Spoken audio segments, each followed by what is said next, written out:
April 12th. Frog residue. Exodus chapter 8, verses 13 to 14. So the Lord did according to the word of Moses, and the frogs died out of the houses, out of the courtyards, and out of the fields. They gathered them together in heaps, and the land stank. Natural consequences are often the best form of discipline. A friend of mine had a little daughter who insisted on eating her soap at bath time. Repeated warnings only heightened her delight at nibbling on this odd delicacy. Finally, after being assured that no permanent harm would come to his daughter, Dad let her have her way. She blew bubbles for hours after her bath, but she never ate soap again. The Egyptians also experienced the consequences of their stubbornness. When Pharaoh refused to let God's people go, he sent a plague of frogs on the land. To make matters worse, Pharaoh's magicians worked their magic to give the people a double dose of frog legs.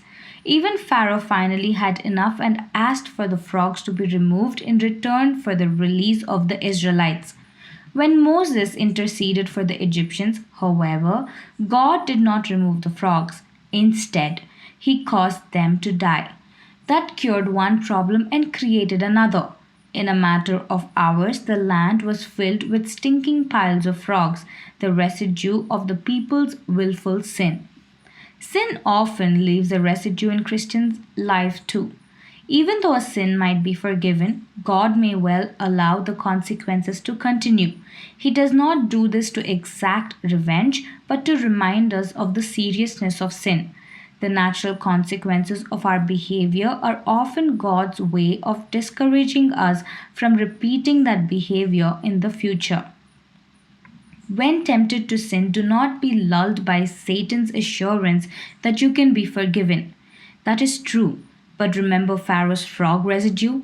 The sin may be forgiven and forgotten, but the consequences may follow you into eternity. If you don't want the fruits of sin, stay out of the devil's garden. Amen.